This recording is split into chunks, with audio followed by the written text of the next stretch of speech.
I'm really proud of our young people, and I'm just going to turn this over to Bailey in just a minute. I just want to tell you about something that happened this week. I have about 4,000 people that follow me on Truth Social, and once in a while they do something ridiculous, like earlier today somebody decided I was a CIA agent. Every once in a while something goofy like that happens, but most of the time there are people that are asking me for advice, and I do a lot of pastoring on that. And somehow or another, one of my followers had suggested to another follower that was looking for spiritual truth to listen to a message that I did several months ago. And it was called Partaking the Powers of the Age to Come. And I thought it was significant enough to mention this because that message, I talked about a dream that God gave me that was really significant. And in that dream, none of the chairs were here and the roof was off this building. But I was standing here and all the adults were standing behind me and the youth group was standing here. And we were talking about, it was very sober, and I said, this is the last great battle. And we're all in. We need to be all in, and it's a very sobering battle because everything is at stake, and we really need God's help. And as I was speaking, these mystical, supernatural creatures just started coming down out of the sky. Remember, it was this stage and floor, but there were no walls and there was no roof in the dream. And these mystical creatures came down and they settled on this platform, and they were awesome. And they were celestial creatures. They were like lions with wings and awesome, godly-looking dragons, just amazing creatures. And as they landed here, everybody was just kind of in awe. And I said, it's okay. They're from heaven. They're on our side. They've come to help us in the warfare. And some of the young people looked at me and said, can we touch them? And everybody was just kind of like, egads, you're actually going to try to pet that lion? Of the huge being. But the young people had the courage and the curiosity to interface with them. And so it was our youth group that went up there and started bonding with these celestial beings. And then I said, bring them down to bond with your parents. And I wish you could have been involved in the dream. It was absolutely a fantastic dream because I knew it was from God. And I woke up and I told Cheryl, I said, in the move of God that's coming, God is going to combine, and by the way, Bailey and his brother Blaine, they brought this amazing creature down to Paul. And of all things, Paul says, you know, I think I got a saddle that would fit that. A big flying lion, you know.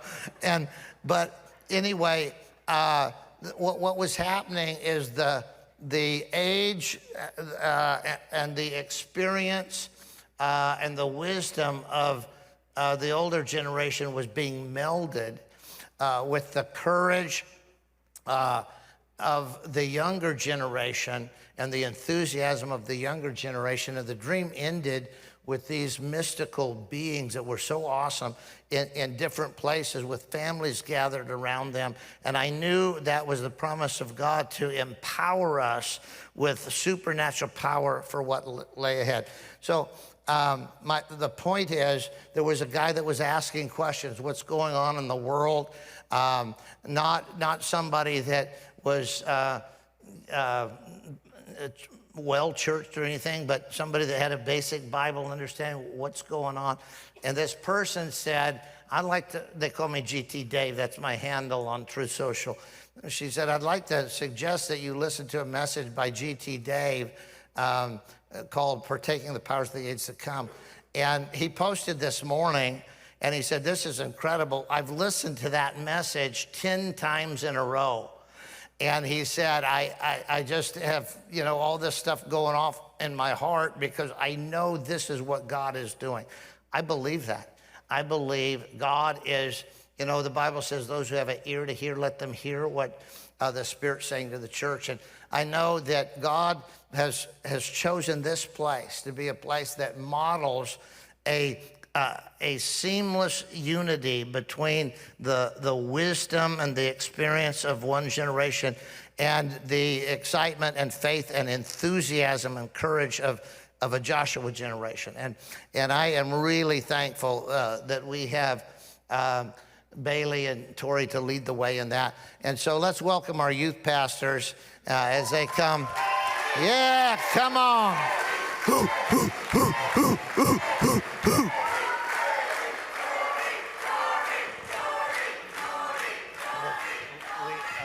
Proud of you. Oh, man. Well,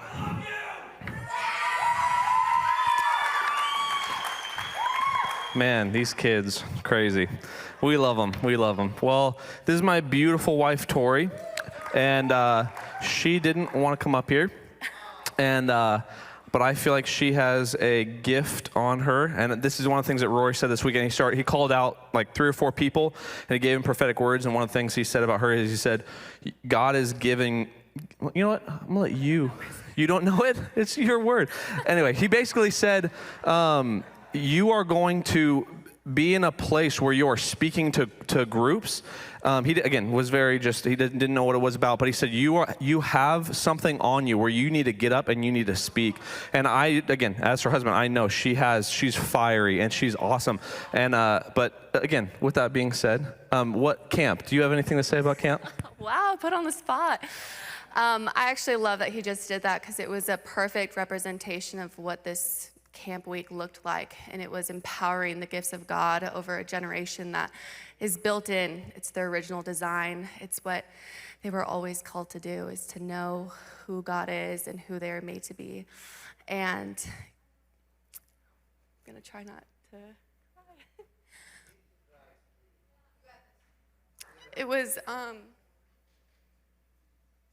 It was humbling to see the power of God fall on a crowd of people, and there's nothing you could do about it.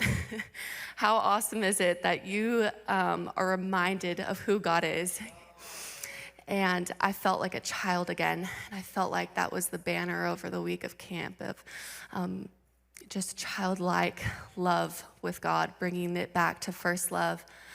And you could do all the planning you want, and I am a planner. I'm someone who will highlight and, just folder everything. That is my jam when it comes to camp.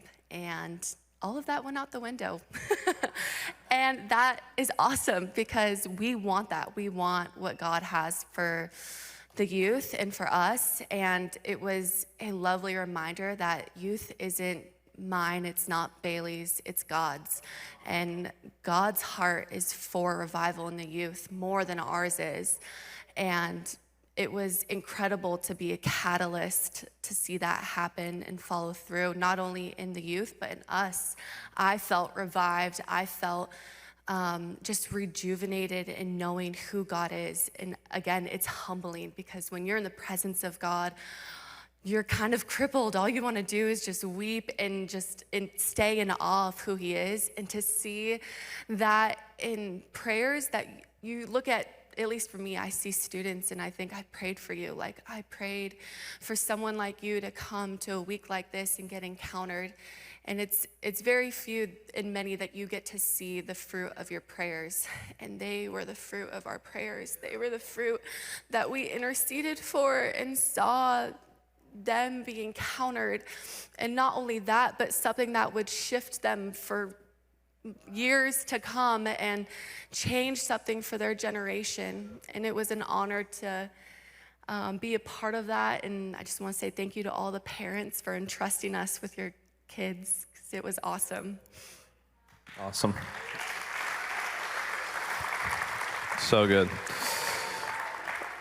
It is crazy it is crazy how God works. And looking back, not that I'm that old, I feel like sometimes I say like back years ago, and it's like 2-3 years ago. But it is crazy how coming out of high school, I didn't know what I wanted to do. I just knew I wanted to make money. That was kind of my only thought process, just being real. I wanted to make money. I thought I don't really, and my biggest thing was, who would ever want to be a youth pastor? Like, just honestly, my dad's amazing. He was a youth pastor for 12 years, 10 years, something like that, 14 years, something weird. I don't know, a lot of years. And seeing him again, it was amazing. But being in a house where it was just people need help. People need help. And so when you're constantly just like in helping people and just involved and like, all right, well, God, this month, who knows if we'll be able to make it? Like you got it. And God miraculously, like, envelopes of money just showing up at the door to pay for rent and just like all of that kind of stuff is amazing. But, as a kid, the enemy can kind of come in there and twist that and be like, that you would never want to do that. You would never want to like have to struggle that way or rely on God at that level. And so it is crazy looking back and being like, dang, like the fact that some of you guys might know what YWAM is, Youth with a Mission. Me and my wife, Tori, were there for 2 years, and I did not want to go either year. And God, I said, God, I will not go to this. I had a good job at Beale, and I was making good money. And I said, all right, fine. If you tell me, I finally said, if you tell me to go, I'll go. Somebody came up randomly, said, hey, I don't know if you've ever heard of Youth with a Mission, but I think you're supposed to do that. And I said, no, I don't think so. And I was like, God, again, you have to do it a second time. Same thing. So it happened again. Third time, happened again. People that like, it was just random. And so finally I said, all right, God, fine. If you fund it, I'll do it. And somebody walked up to me and said, hey, Youth with a Mission, you mentioned it one time. I was like, I don't even remember mentioning it to this guy. And he said, I'll fund it. How much is it? And he wrote me a check. Again, just amazing things. But in YWAM, one of the things that we went through was revival and reformation. It was one of the schools we went through.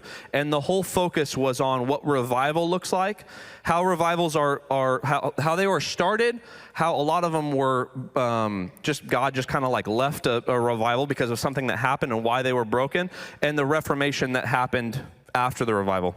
And so it's crazy that even being here now, like feeling like, it's one of the things we talked about over just for camp and just like right now, the time that we're in the season we're in, it's almost like waves, like these waves of like, we'll have a wave where it's like, is this going to be how the revival starts? And having youth nights where it's like, it's 11:30, 12 o'clock at night, and I have parents in the back just kind of like walking around the back, just like hanging out because their kids are just getting rocked and feeling like, all right, is this it? Is this how it's going to start? And then like, okay, it kind of fades off. Like, God, like what's going on? And then it happens again. It fades.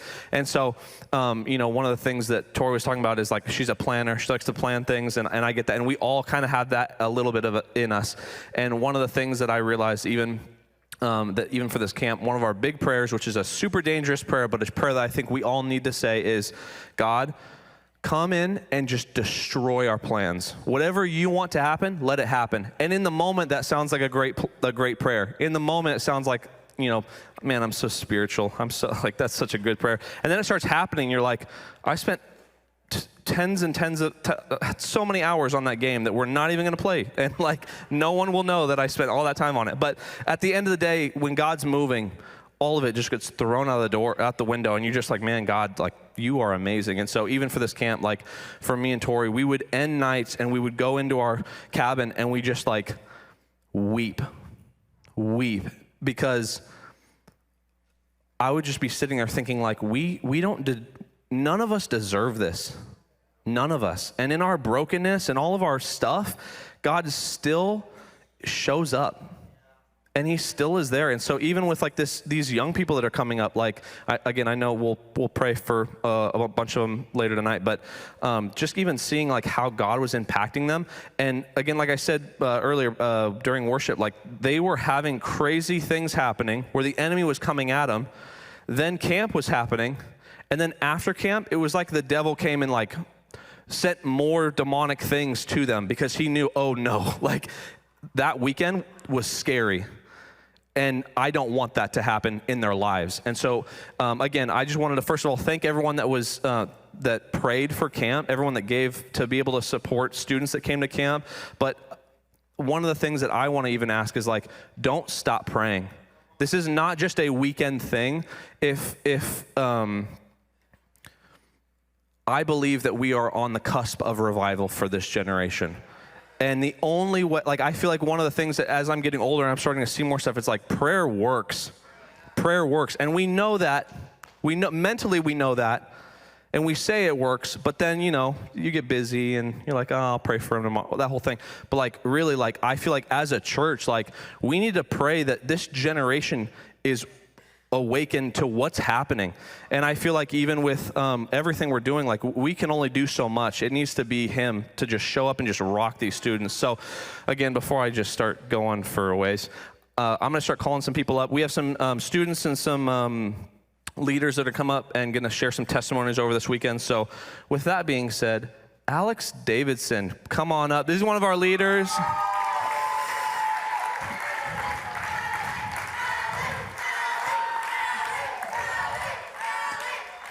Go for it, bro. Awaken youth, awaken youth. No, so I'm gonna start my testimony off with a little more story. So I just bought a new car, and I hadn't driven it very far. I hadn't done much. I hadn't gone on a road trip yet, and we're getting ready for youth. So I pack for youth camp. So I pack, you know, sleeping bags, me, everybody in my car, my other leader that I was driving up with me. We pack all my stuff in the back of my trunk, and then I get 3 of my youth students in there, and we were driving off, ready to go to youth camp, and we get on the on-ramp to the Highway 99 to go up, and I just smell smoke. I didn't know my tire, my car was like, what's it called? Bottom out. Yeah, it was bottoming out. So I had to pull over, let some youth students out, lighten the load, and then drive up to youth camp. So that's how I started youth camp this year, was with that. But it was so amazing seeing a revival in our youth students, a revival in our youth, a revival in our leaders. I know that before going to youth camp, who here gets burnt out now and again? All of us should raise our hands because we all get burnt out. And right before youth camp, the devil was just really like laying it in. And I had that feeling of burnt out, and I was just going up to youth camp. And you can't go to youth camp, be any leader, burnt out. So I was praying, God, please, come on. I need the energy. I need the revival. And it was the first night. It was just hit with full battery. I was hit with full revival. I was hit with like, what caused it was seeing the students, seeing our youth just so enveloped in the spirits, crying, bawling on the floor, seeing, you know, what we see at the Encounter Conference, them laying out, falling, seeing that, it just really was like, this is what I'm doing it for. I'm doing it to touch the students. I'm doing it to help them find God and build their relationship with God. And so, amen, being able to do that just really gave me, you know, a boost. And I had my own little revival as a leader, and I was just so happy for it. And then lastly, I was able to really just bond with my youth students. In my cabin, I had 5 students, so not a very big amount. It was really small. I was able to really just connect with every single one of them. And each and every single one of them, they were ready to read their Bible in the morning. They were asking me, hey, what are we reading today? Hey, where are we going? Hey, what time does worship start? Hey, they were just diving in. And so seeing our students just hungry for the word just really inspired me. So praise the Lord, that's all I have. And with that, Bailey's gonna call up the next person. By the way, he didn't just, like, when his car did that, he didn't just, like, kick students out and dip out. I realized when he said that, it's like, sounds like he just, like, pulled off the highway and was like, sorry, guys, you got to figure out your own way there. We figured it out. They only had to walk a few miles. So, man, so good. So, let's just keep going. Carly, come on up.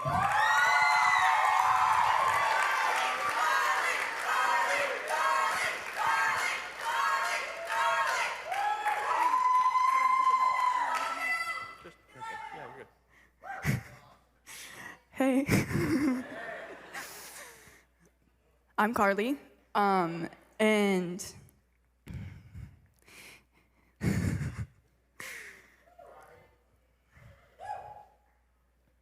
if you hear anything I have to say, I want you to know that God is faithful. You know, Bailey was saying so much that people go to summer camp and they get wrecked and their lives are totally changed, and I did not believe him at all, but my life got totally changed.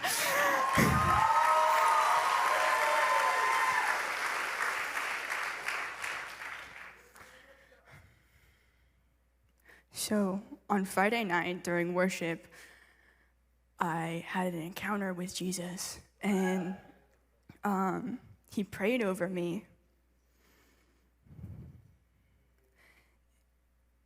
And he freed me of a burden that I never thought I could ever be free of. And I walked with that for years, and I accepted it as a part of who I was. I gave up fighting from that. I gave up. I had no hope that I could ever walk without that anymore, and I wasn't trying to. But God had a better plan for me.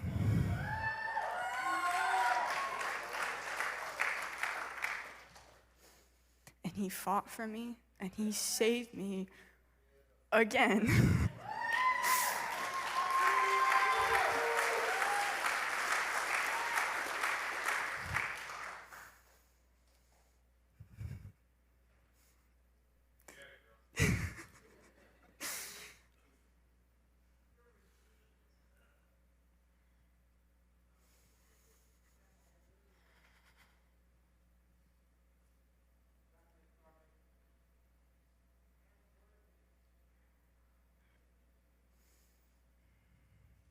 He fought for me, and he freed me when I was still hopeless, because he chose me, and he chose freedom for me. And now I get to live a better life. I get to live a life of abundance. I get to step into the fullness of my destiny that he chose for me. And now I will never doubt him again.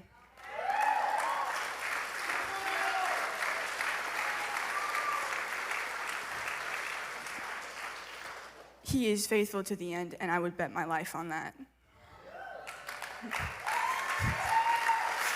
Thank you.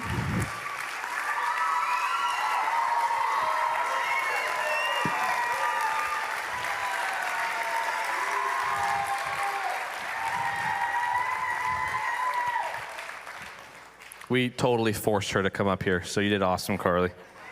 I was like, you're gonna come up and say something. She's like, no, I'm not. I said, no, we're not. Like, you're doing it. She's like, well, what am I gonna say? I was like, you got absolutely. Jesus showed up in front of you and prayed for you. What do you mean you're not? Like, I don't know.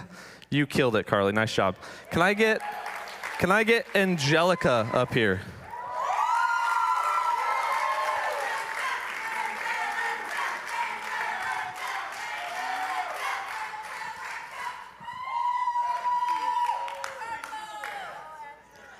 All right, my name's Angelica. Camp had so many amazing moments. I can't even begin to wrap it up, but God is faithful. I think learning to trust like every single thing, even when it doesn't make sense. Before camp, there was some specific people that I was like, I don't know why, but they're supposed to be at camp. And I don't normally cold call parents, but I did. And I was like, I went to Bailey, and he's like, you know what? If you can get her there, we'll pay for it. So thank you for everyone who supported. Our cabin, I had 7 girls, and we went through a lot of spiritual warfare. Like, we had a lot of feelers in our cabin, and we woke up, and witchcraft was just like all over the cabin. And we felt it, and we were going through it. And so after the first day, I went to Katie, who's another leader, and I was like, we need to anoint this cabin. Like, we have to anoint it. And so we got all the girls together. We got able to explain to them, like, why are we doing this? What are we doing this for? And so we anointed the cabin, and then right after, we had one of the girls come in, and she was like, I'm not feeling good. And I said, well, you could take that Advil. That's your choice, or we could pray it away. And she's like, I want to pray it away. And so I was like, how are you feeling? And she told me what she was feeling, and I was like, you know, that's witchcraft. And so again, got another leader in, and we were able to explain what the power, like what the witchcraft was, but then also God's power over it. And so we were able to rebuke it, and then it was super cool because my whole cabin we were all like engaging, and we then went and burned some objects that had witchcraft tied to them. And it was such a powerful night, and this just happened in our cabin. And then we all slept amazing, and the cabin was completely rocked for the rest of camp. And it was so amazing. And that same that girl, she actually said I could name her. Her name's Cora. She got baptized. She came home and got baptized, and God is just amazing. So, thank you.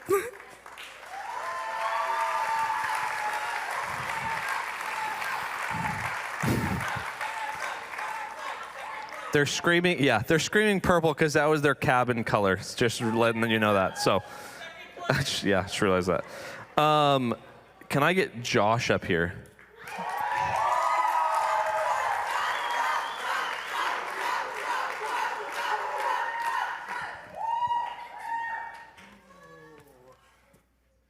Hey guys, I'm Josh, and I didn't really know what to speak about. I kind of forgot about this, to be honest. So going to camp, I really felt like there wasn't gonna be anything for me. Bailey was like, we're gonna get rocked, we're gonna get rocked, we're gonna get rocked. And I'm like, I'm praying that everybody else gets rocked, but for me, I don't feel like God has anything for me in this one. So I'm just gonna, cheer you guys on, and hopefully, I get a little bit, but I don't feel like I'm gonna get a lot. And I was wrong, dude.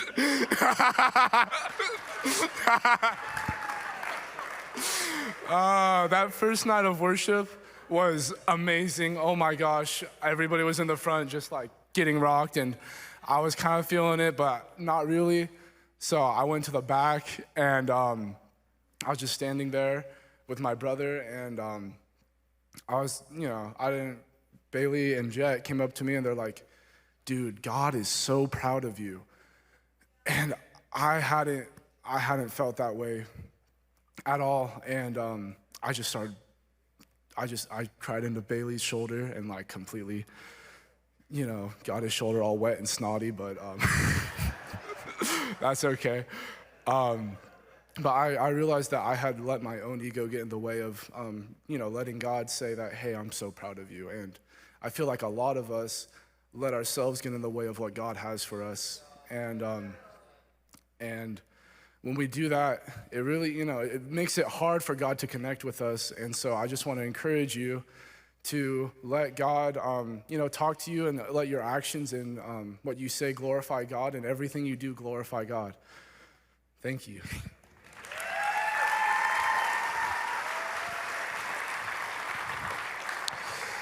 So awesome. That's what it's about right there. We were just like weeping in the back. I'm like, this is so good.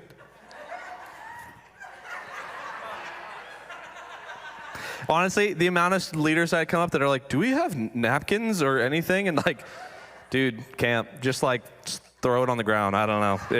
It's real, man. Hey, when a revival happens, dude, stuff's happening. I don't know. All right, Ethan Riley.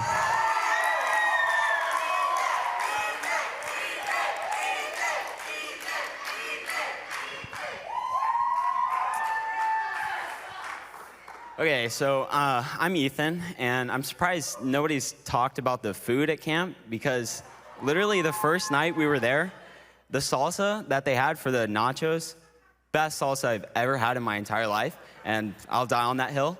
But really, the best part of camp was definitely the worship and the messages, really. The first morning, we had worship, and Bailey was apparently supposed to speak, but worship went on a little long again, and it was weird because I've never really cried in any public situation before, unless I got injured or something. But it was really weird because we were just singing, and we were singing "You Can Have It All," and I just started crying out of nowhere, and I felt like that was the craziest part of camp. And it happened again at night, twice actually. The first time we were singing again, shocker, and we were singing something about like not staying the same and like I can't go back or something along that line. And I started crying again because we were singing that, and I realized I really can't go back, and I have this awesome life now. And then I started crying again because Alex, he came from the piano, and he walked over, and he prayed for me, and he told me just to like say whatever was on my heart. And I started talking about, it just felt like there was a hole still. And I know a lot of people say that, and I never felt that way before. But I really felt it right then, and then I just said it out loud, and I just started crying again, and I really felt like God had finally made himself at home. He did like his spring cleaning, really. And then in the morning, Rory's speaking, and he's awesome. He has like the chillest voice ever. It's insane. But he basically was talking about how we always have this self-image, and we always are like sad about that, or we just kind of like think about it way too much. And I was kind of like at awe of what he was saying. And then he told us to like bow our heads and close our eyes, and like we were gonna pray. And right as I bowed my head, I just started crying.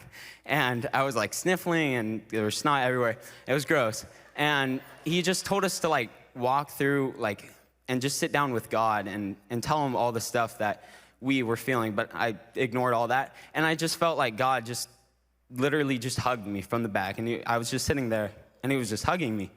And it really was fantastic. And then Nate, I think he's up there somewhere. There he is. And then he just patted me on the back, and it was phenomenal, honestly. And then at the nighttime, I got the first prophetic word I've ever had from Rory himself. And he told me that, the main part was he told me that he felt like I had encouragement, and I could give it to others, and I could like see the good in them and just ignore all the bad. And he never met me before, and I feel like he nailed it on the spot. It was phenomenal. But I just really want to thank Bailey specifically, because he's the man, and all the other youth leaders, and just you guys for supporting us and making me be able to go. So thank you.